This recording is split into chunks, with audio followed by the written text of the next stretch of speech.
యోవేలు గ్రంథము 3వ అధ్యాయం.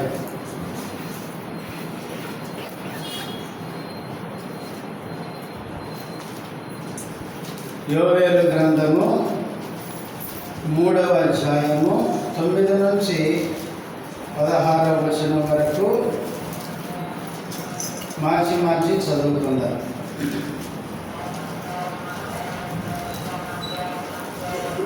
యోవేలు గ్రంథము 3వ అధ్యాయము 9 నుంచి 16వ వచనం. అన్ని జనులకు ఈ సమాచారం ప్రకటన చేయుడి, యుద్ధము ప్రకటించుడి, బలాఢ్యులను రేపుడి, యోధులందరూ సిద్ధపడి రావలెను.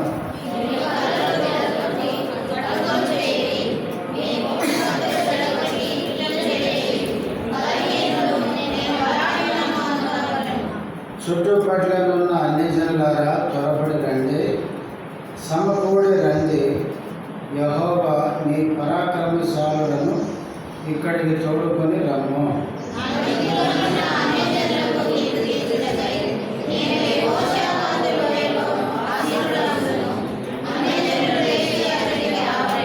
వైరం ముదిరినది, పడవలు పెంచిపోయుడి, గానుగ నిండి ఉన్నది, తొట్లు పల్లి బారుచున్నవి, జనుల దోషము అత్యధికమాయను, మీరు దిగి రండి.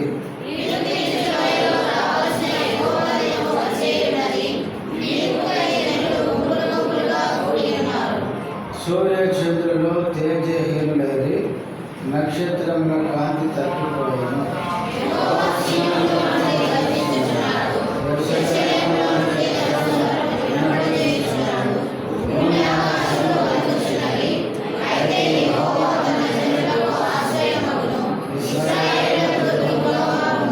ప్రార్థన చేసుకుందాం.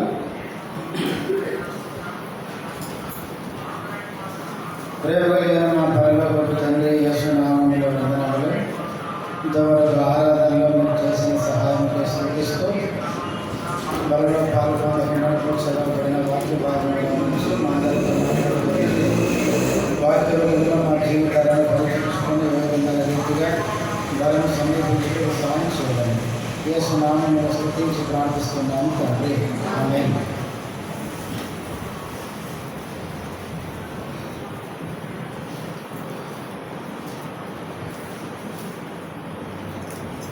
మనం చదువుకున్న ఈ అధ్యాయము పోయిన వారము కాక అంతకు ముందు వారం చెప్పుకున్నాం. ఈ అధ్యాయము 3 భాగాలను చెప్పుకున్నాం. మొదటి 8 వచనాలు ఒక భాగము, 9 నుంచి 16 వచనాలు రెండవ భాగము, 17 నుంచి 21 వచనాలు 3 భాగాలను చెప్పుకున్నాం. మొదటి భాగము అన్య జనులు ఇశ్రాయేలు ప్రజలకు చేసిన కీడు నష్టము అని చెప్పుకున్నాం. రెండవ భాగము ఆ నష్టాన్ని బట్టి దేవుడు వారి మీదకి రప్పించబోయే శిక్ష లేక తీర్పు శిక్ష. మూడవ భాగము ఇశ్రాయేలు ప్రజల్ని విడుదల చేసి అన్ని జనుల చేతుల నుంచి విడిపించి వారికి ఇవ్వబోయే ఆశీర్వాదం ఏంటో 3వ భాగంలో మనం చూస్తాం అని చెప్తున్నాం. మొదటి 8 వచనాలు ఇప్పటికే మనం చెప్పుకున్నాం. అన్ని జనులు దేవుని ప్రజలైన ఇశ్రాయేలు ప్రజలకు చేసిన నష్టం ఏంటో, కీడు ఏంటో 8 సంగతులు మొదటి 8 వచనాల్లో మనం చెప్పుకున్నాం. ఇక రెండవ భాగంలో అన్య జనులకు దేవుడు చేయబోయే తీర్పు శిక్ష మనం ఇక్కడ చూస్తాం. చూడండి 9వ వచనం. అన్య జనులకు ఈ సమాచారము ప్రకటన చేయుడి, యుద్ధము ప్రతిష్ఠించుడి, బలాఢ్యులను రేపుడి, యోధులందరూ సిద్ధపడి రావలెను. దేవుడు అన్య జనులకు ఈ ప్రకటన చేయుడి. అన్ని జనులు దేనికి రావాలి? యుద్ధానికి. యుద్ధము ప్రతిష్ఠించుడి. ప్రతిష్ఠించుడి అనే మాట ఏంటంటే ప్రత్యేకించడం. ఒక దినాన్ని దేవుడు నిర్ణయించాడు.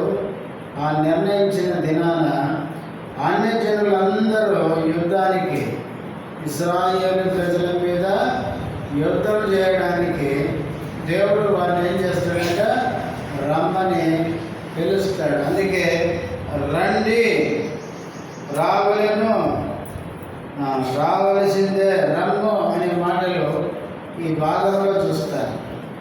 ఒక పక్క అన్యజనులందరినీ దేవుడు ఇశ్రాయేలు ప్రజల మీదకి ఏం చేస్తున్నాడు? యుద్ధానికి రమ్మని పిలుస్తున్నాడు. అదే సమయంలో 2వ అధ్యాయంలో మనం గత వారాలు చెప్పుకున్నట్లు దేవుని ప్రజల మీదకి అన్యజనులు యుద్ధానికి వస్తున్నప్పుడు దేవుని ప్రజలందరూ దేవుని సన్నిధిలో ఏం చేయాలి? ప్రార్థన, ఉపవాసం ఏం చేయాలి? ప్రార్థన చేయాలి అని చెప్పినాడు. మనకు తెలుసు 2వ అధ్యాయం చివరిలో యెహోవా నామమును బట్టి ఆయనకు ప్రార్థన చేయ వారందరూ ఏం చేయబడతారు? రక్షించబడతారు. అన్యజనులందరినీ ఇశ్రాయేలు ప్రజల మీదకి తీసుకుని వచ్చి ఇశ్రాయేలు ప్రజలు చుట్టుముట్టి వారి మీద యుద్ధం చేయబోచుండగా ఈ దేవుని ప్రజలు ఏం చేయాలంటే ప్రార్థన చేయాలని దేవుడు చెప్తున్నాడు. ఎందుకంటే అన్యజనులందరి ద్వారా దేవుని ప్రజలకు పాఠం నేర్పిపోతున్నాడు. దేవుని ప్రజల పక్షంగా అన్యజనులకు శిక్ష విధించబోతున్నాడు. అది ఇక్కడ మనం చూస్తున్నాం. మనం ఎప్పుడూ గుర్తుపెట్టుకోవాలి, దేవుని పిల్లలు కూడా భయము, భక్తి కలిగి ఉండాలి. దేవుని నమ్మామని చెప్పి ఇష్టం వచ్చినట్లు జీవిస్తామంటే అన్యజనులు తీసుకొని వచ్చి మనకు ఈపు సాఫ్ చేపిస్తాడు. అంతే. వాళ్ళు వచ్చి మనను చక్కగా సరి చేస్తుంటే మనం దేవ నన్ను క్షమించయ్యా, తప్పు చేశాను ఆయన మొత్తుకుంటుంటే అప్పుడు దేవుడు వచ్చి వాళ్ళ ఈపు సాఫ్ చేస్తాడు. అని అనమాట ఇక్కడ చూసేది అదే. దేవుని పిల్లల్ని అన్యుల ద్వారా శిక్షిస్తాడు. అన్యులు శిక్షించేటప్పుడు దేవుని పిల్లలు ఏం చేయాలి? ప్రార్థన చేయాలి. అప్పుడు దేవుడు వచ్చి దేవుని పిల్లల పక్షంగా యుద్ధము చేస్తాడు. దేవుని పిల్లలపైన మనము చాలా జాగ్రత్తగా ఉండాలి. దేవుడిని నమ్మామని చెప్పి మన ఇష్టానుసారంగా జీవిస్తే దేవుడు మనకు కూడా గుణపాఠం నేర్పిస్తాడు. ఇశ్రాయేలు ప్రజలు ఏం చేశారంటే దేవుని ప్రజలు అయినప్పటికీ దేవుడు చేసిన మేలు మర్చిపోయినారు, దేవునికి దూరం అయిపోయినారు. అన్యజనుల వలె జీవిస్తూ దేవునికి కోపాన్ని పుట్టించినారు. అందుకనే ఒక దినాన్ని నిర్ణయించినాడు. అన్యజనులందరినీ సమకూర్చి ఇశ్రాయేలు ప్రజల మీదకి యుద్ధానికి దేవుడే సిద్ధం చేస్తాడు. జకర్యా గ్రంథం ఒకసారి ఇక్కడ ఒక వచనం చదువుదాం, చూడండి. జకర్యా గ్రంథం 14వ అధ్యాయం. జకర్యా 14వ అధ్యాయం 1వ వచనం. ఇదిగో చాలే అమ్మ, ఏ దినం వస్తుందంట? యెహోవా దినం. ఇప్పుడు 2వ వచనం. ఎలయనగా యెరూషలేము మీద యుద్ధము చేయుటకు. చాలే అమ్మ, ఎవరు సమకూర్చబోయేది? నేను అన్నాడు. దేవుడే అన్యజనులందరినీ యెరూషలేము మీదకి చేయబోతున్నాడు, యుద్ధానికి సమకూర్చబోతున్నాడు. యెహోవా దినమున దేవుడు ఏం చేయబోతున్నాడంటే అన్యజనులందరినీ ఏం చేయబోతున్నాడు? సమకూర్చబోతున్నాడు. ఇప్పుడు యోవేలు గ్రంథం 3వ అధ్యాయం 10వ వచనం. మీ కర్రలు చెడగొట్టి ఖడ్గములు చేయుడి, మీ కోట కత్తులు చెడగొట్టి ఈటలు కొద్దిగా యుద్ధానికి రావాలంటే ఏమి ఉండాలి? ఆయుధాలు ఉండాలి. అందుకే దేవుడు చెప్తున్నాడు ఏమని? కర్రలు, వ్యవసాయానికి ఉపయోగించే కర్రలు అంటే మనకు తెలియదు కదా, తెలుసా? వ్యవసాయదారులే తెలుసు కదా. ఒకడు కందులు అంటే ఏంటి అంటున్నాడు. మనకి కందులు అంటే తెలియదంట, కంది పప్పు తెలుసానికి తెలుసు. కొంతమందికి వడ్లు అంటే తెలియదు, బియ్యం అంటే తెలుసు. కానీ కొంతమందికి మనం అవి చూడడం. కొంతమంది టౌన్లలో ఉండేవాళ్ళు, పొలాలు ఉండవు, వ్యవసాయం తెలియదు కాబట్టి కర్రలు అనేది ఏంటంటే వ్యవసాయ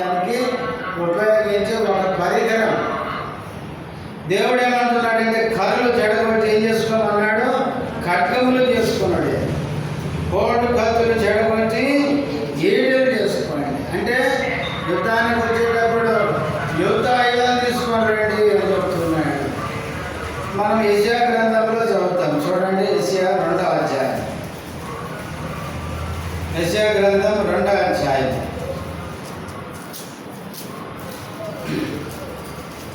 2వ అధ్యాయం 1వ వచనం 4వ వచనం. ఆయన మధ్యవర్తి అయి అన్యజనులకు న్యాయం తీర్చను, అనేక జనములకు తీర్పు తీర్చను.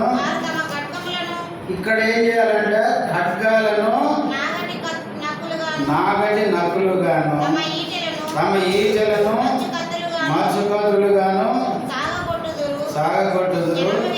జనము మీదకి జనము ఖడ్గమెత్తక యుడును. యుద్ధము చేయ నేర్చుకున్నట. ఇక్కడేమో యుద్ధం మానుకుంటారు. యుద్ధ ఆయుధాలు వ్యవసాయానికి తయారు చేసి పనిముట్లుగా మారుస్తారు అని చెప్పినాడు. క్రీస్తు రాజ్యం వచ్చినప్పుడు బియ్యాల రాజ్యంలో యుద్ధాలు ఉండవు. అప్పుడు యుద్ధాయుధాలన్నీ కూడా వ్యవసాయ పనిముట్లుగా మారుస్తారని చెప్పినాడు. మీకా గ్రంథం. ఇక్కడ కూడా ఏ మాటలు చదువుతాను. మీకా గ్రంథం 2వ అధ్యాయం, క్షమించ 4వ అధ్యాయం 3వ వచనం. ఆయన మధ్యవర్తి అనేక జనములకు న్యాయం తీర్చును. దూరంలో నివసించు బలము గల అన్య జనులకు తీర్పు తీర్చును. వారు తమ ఖడ్గములను నాగటి నక్కులుగాను, తమ ఈటలను మత్స్యకత్తులుగాను సాగగొట్టుదురు. జనము మీదకి జనము ఖడ్గము ఎత్తక యుడును. యుద్ధము చేయ నేర్చుకునుట జనులు ఇక మానివేతురు.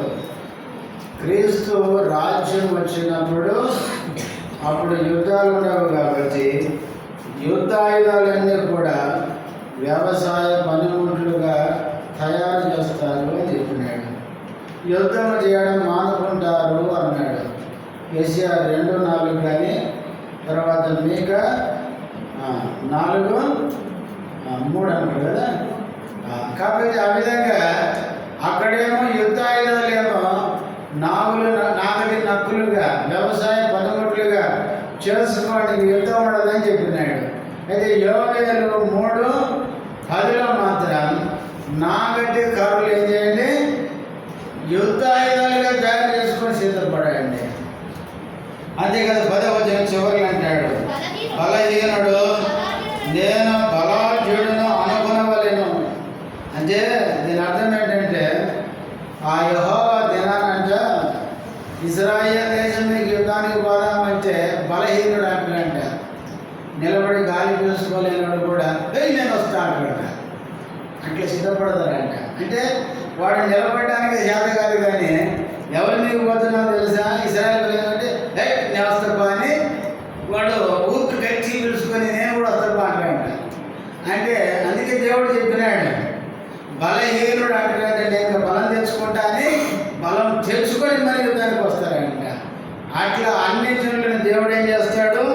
యుద్ధానికి సిద్ధం చేస్తాడు. 11వ వచనం.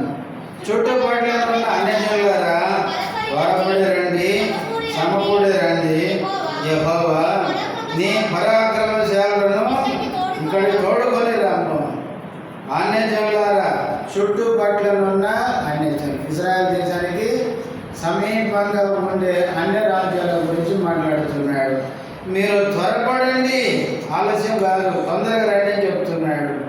ఇప్పుడు 13వ వచనం. పైరు అంటే ఇక్కడ అన్య జనులు అన్నమాట. వాళ్ళు చేసే పాపం. పంట ముదిరితే ఏం చేస్తారు? కోత కోయడమే. పైరు ముదిరినది, కొడవలు పెట్టి కోయుడి, గానుగ నిండి ఉన్నది, తొట్లు పొర్లి పారుచున్నవి, జనుల దోషము అత్యధికమాయను. మీరు దిగి రండి. యుద్ధానికి అన్య జనులందరూ సిద్ధపడి యెరూషలేము చుట్టుముట్టి దేవుని ప్రజలతో యుద్ధం చేస్తున్నప్పుడు దేవుని ప్రజలు ఏం చేస్తారు? దేవునికి ప్రార్థన చేస్తారు. 2 చెవులు చదువుకున్నట్టు ఇజ్రాయేల్ ప్రజలు దేవునికి ప్రార్థన చేస్తారు, ఎటు చూసిన సైన్యమే, ఏం చేయాలో వాళ్ళకి అర్థం కాదు. అలాంటి సమయంలో దేవునికి ప్రార్థన చేస్తే దేవుడే దిగి వచ్చి ఏం చేస్తాడంటే అన్యజనులతో యుద్ధము చేస్తాడు. యెషయా గ్రంథం త్వరగా తీయండి. యెషయా గ్రంథం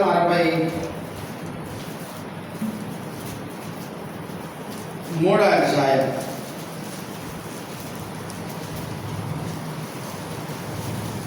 2వ వచనం. 63వ అధ్యాయము.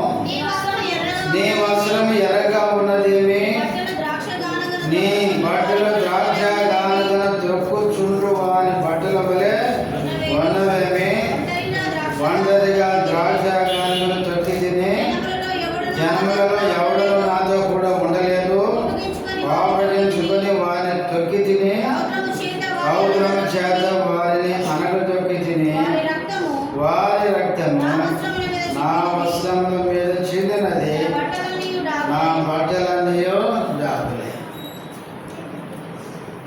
ఏమంటున్నాడు 2వ వచనంలో? నీ వస్త్రం ఎర్రగా ఉన్నదేమి. ప్రభు అయిన దేవుణ్ణి అడుగుతారంట, ఆయన ఏంటయ్యా నీ వస్త్రాలు ఎర్రగున్నాయంటే ఆయన అంటాడంట 3వ వచనం ఏమంటాడు? ఒంటరిగా ద్రాక్ష గానుగను ఏం చేశారు? తొక్కారు. ప్రియులారా, అంత్య దినాల్లో అన్యజనులందరూ ఇజ్రాయేల్ దేశం చుట్టుముట్టినప్పుడు దేవుడే భూమికి దిగి వచ్చి అన్యజనులను తొక్కేదే ఇది చూపిస్తుంది. అన్యజనులను దేవుని ప్రజల పక్షంగా గానుగలో ద్రాక్షలు వేసి ఎట్లా నలగదొక్కుతారో ఆ విధంగా అన్యజనులను తొక్కితే రక్తమంతా ఏరులైకి పారుతుందంట. ప్రకటన గ్రంథం 14వ అధ్యాయం. ప్రకటన 14వ అధ్యాయం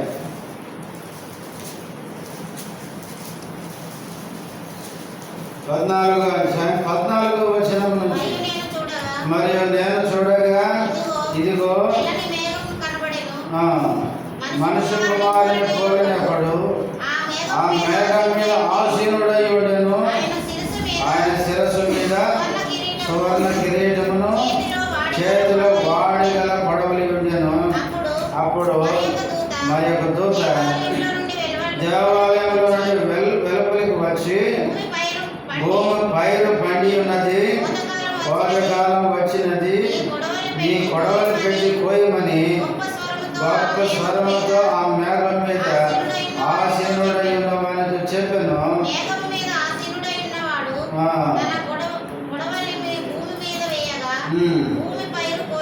పైరు కోయడం అంటే మనుషుల్ని శిక్షించడం. ఎట్లా శిక్షిస్తాడు?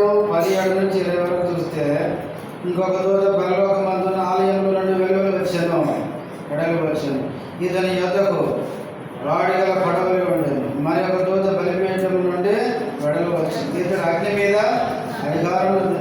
ఇతడు వాడి అయిన పడవలి గలవాని గొప్ప స్వరంతో పిలిచి, భూమి మీద ఉన్న ద్రాక్ష పండ్లు పరిపక్వమని వాడి అయిన నీ పడవలు పెట్టి దాని గిరలు పోయమని చెప్పి, కాగా ఆ దూత తన పడవలి భూమి మీద వేసి భూమి మీద ఉన్న ద్రాక్ష పండ్లను కోసి దేవుని కోపమని ద్రాక్షల పెద్ద తొట్టిలో వేసింది. ఆ ద్రాక్షల తొట్టి పట్టణమునకు వెలుపట త్రొక్కబడేను. 100 కోసుల దూరం గుర్రంలో కలిగి మటుకు ద్రాక్ష తొట్టిలో నుండి రక్తము, ద్రాక్షరసం దొరికితే రక్తం రావడమే. అంటే అర్థం ఏంటంటే అంత్య దినముల్లో యెహోవా దినం వచ్చినప్పుడు అన్యజనులందరూ యెరూషలేము చుట్టుముట్టినప్పుడు పైరు ఎట్లా కోస్తామో పనులు, ఆ విధంగా అన్యజనులను దేవుడు పొడవులు పెట్టి కోయడం అంటే శిక్షిస్తాడు. అన్యజనులను శిక్షించి ద్రాక్ష తొట్టిలో ద్రాక్ష గెలలేసి గానుగలో తిప్పి తొక్కి రసగండ్లు తీస్తారు. ప్రజలను ఆ విధంగా తొక్కబోతున్నాడు దేవుడు. ప్రియులారా, ఆ విధంగా దేవుడు అన్యజనులను శిక్షించబోతున్నాను అని చెప్పినాడు. ఆ శిక్షించిన దినమున ఇప్పుడు యోగుల గ్రంథం 3:15-16 వచనాలు. సూర్య చంద్రులు తేజోహీనులైరి, నక్షత్రంలో కాంతి తప్పిపోయిను, యెహోవా సీయోనులో నుండి గర్జించుచున్నాడు, యెరూషలేములో నుండి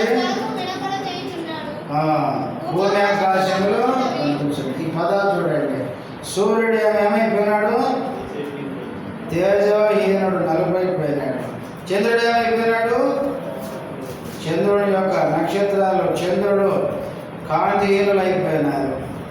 దేవుని యొక్క గర్జన, గర్జించడం అంటే దేవుని యొక్క గర్జన, కోపంతో ఆయన గర్జిస్తున్నాడు. అప్పుడు భూమి ఆకాశములు ఏమైపోతున్నాయి? వణికిపోతున్నాయి.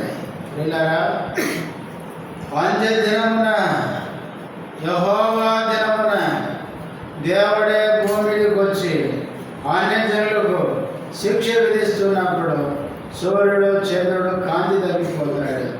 నక్షత్రాలు ఏమైపోతాయి? కాంతి, నక్షత్రాలు కాంతి తగ్గిపోతాయి. అవన్నీ నక్షత్రాలు వెలుగునివ్వవు. అంటే సృష్టికర్త లోకం మీదకి వచ్చి యుద్ధం చేస్తున్నప్పుడు సృష్టిలో మార్పులు వస్తాయి. భూమి వణికిపోతుంది, ఆకాశం భూమి వణికిపోతుంది. అలాంటి దినం ఒకటి రాబోతుంది. కాబట్టి పిల్లగా, ఈ భూమి మీద ఉన్న అన్ని జనులందరినీ దేవుడే యెరూషలేము మీదకి సిద్ధపరిచి, యెరూషలేము మీదకి యుద్ధానికి వచ్చినప్పుడు దేవుడే భూమి మీదకి వచ్చి దేవుని ప్రజల పక్షంగా అన్ని జనులను శిక్షించబోతున్నాడు. ఆ భయంకరమైన దినం రాబోతుంది. కాబట్టి ఆ దినము రాకముందే రక్షించబడని మనం ఏం కావాలి? రక్షణ పొందాలి. చాలామంది ఏమనుకుంటారంటే ప్రభువు నన్ను రక్షణ పొందండి అంటే ఏం పర్వాలేదు అనుకుంటారు. మన శ్రీనగర్లో కదా, వాళ్ళంతా పాపం టూరిస్టులు, వాళ్ళు చెప్తుంటే నాకు అనిపిస్తుంది పాపం ఎంత సంతోషంగా ఉన్నారు, ఎంత ఆనందంగా. మినీ స్విట్జర్లాండ్ అంట, ఏమంటారు దాన్ని, ఏదో పేరు అన్నారు కదా, ఎంతో చల్లగా ఆహ్లాదంగా ఉండే ప్రాంతం అది. వాళ్ళు అట్లాంటి సంఘటన జరుగుతుందని వాళ్ళు ఎన్నడూ ఊహించుంటారు. సడన్గా నలుగురు వచ్చారు, దొరికినట్టు 28 మందిని నిమిషాల మీద కాల్చేసి వెళ్ళిపోయినారు. ఎంత విచారం! అట్లా జరుగుతుందని వాళ్ళు అసలే భార్య కళ్ళ ముందే భర్తను తల మీద గనిపెట్టి కాల్చేట్లుంటారు. పిల్లరా, ఎప్పుడు ఏం జరుగుతుందో మనకు తెలియదు. గుర్తుపెట్టుకోండి, ఈ సృష్టిలో ఒక పెళ్ళైన జంట 6 దినాలంట పెళ్ళై. పాపం వాళ్ళు ఎంత సంతోషంగా ఉంటారు చెప్పండి, ఎంతో ఆనందంగా సంతోషంగా హనీమూన్కి పోయినారు. అక్కడ పోతే అబ్బాయిని అమ్మాయి కళ్ళ ముందే కాల్చేశారు. ఎంత విచారం! ఎప్పుడు ఏం జరుగుతుందో ఎవరికి తెలియదు. అంతా బాగుంది, అంతా బాగుంది అనుకుంటే అన్ని రోజులు బాగుంటాయని ఎప్పుడూ అనుకోవద్దు. మానవ జీవితంలో ఎప్పుడు ఏం జరుగుతుందో ఎవరికి తెలియదు. అందుకే రక్షణ పొందకపోతే రక్షణ పొందాలి. ప్రభునందు విశ్వాసం ఉంచి పాపాన్ని ఒప్పుకొని పాప క్షమాపణ రక్షణ పొందాలి. రక్షించబడిన మనము దైవ భయంతో జీవించాలి. మనకి ఎప్పుడు ఏం జరుగుతుందో ఎవరికి తెలియదు. పిల్లరా, ఇప్పుడు బాగానే ఉన్నా, ఎప్పుడు మన జీవితాలు ఏమవుతాయి ఎవరికి తెలియదు. అందుకనే యెహోవా దినం ఒకటి వస్తుంది. అయితే దానికి ముందు రక్షించబడిన మనమందరం కూడా ప్రభు రాకడ కొరకు ఎదురు చూడాలి. ప్రభు మధ్యాకాశానికి వచ్చిన తర్వాత ఇవన్నీ జరుగుతాయి. కానీ ఆ దినానికి మనం సిద్ధపడక ముందు ప్రభు రాకడ కొరకు మనం సిద్ధపడాలి. ప్రభు త్వరగా వస్తున్నాడు. ప్రభు వచ్చే ముందు ఏవైతే జరుగుతాయని బైబిల్లో వ్రాయబడిందో అవన్నీ కూడా వాస్తవంగా చెప్పాలంటే నేను చిన్నప్పటి నుంచి ఇంతవరకు ఎన్నడూ కని విని ఎరగని సంఘటనలు భూమి మీద జరుగుతున్నాయి. ఇంకెన్ని జరుగుతాయో మనకు తెలియదు. మన కళ్ళ ముందే మనం చూస్తుండగానే ఏమేమి జరుగుతాయో మనకు తెలియదు. ఏమి జరిగినా అయితే ఒకటి గుర్తు పెట్టుకోవాలి, ప్రభువును నమ్మి రక్షణ పొందంటే మనం ఎలాంటి పరిస్థితికైనా కలవరపడాల్సిన అవసరం లేదు. ప్రభు మనలో ఉంటాడు, మనతో ఉంటాడు. ప్రభు అనుమతిస్తే చనిపోతాను, కాపాడితే బతికిపోతాను. కాబట్టి దేవుడు మనను పిల్లల రక్షణ పొందకపోతే ఆయన వస్తాడు, మనం తీసుకొని పోతాడు. ఒకవేళ ఆయన రాకడ కొద్దిగా ఆలస్యమే భూమి మీద చనిపోతే ప్రభు వచ్చినప్పుడు సజీవులంగా లేపబడతాయి. కనుక ప్రభువు నమ్మిన వారు రాకడ కొరకు సిద్ధపడాలి. నమ్మని వారు రక్షణ పొంది దేవుని యందు భయభక్తులతో జీవించాలి. మోకరించండి, ప్రార్థన చేసుకుందాం.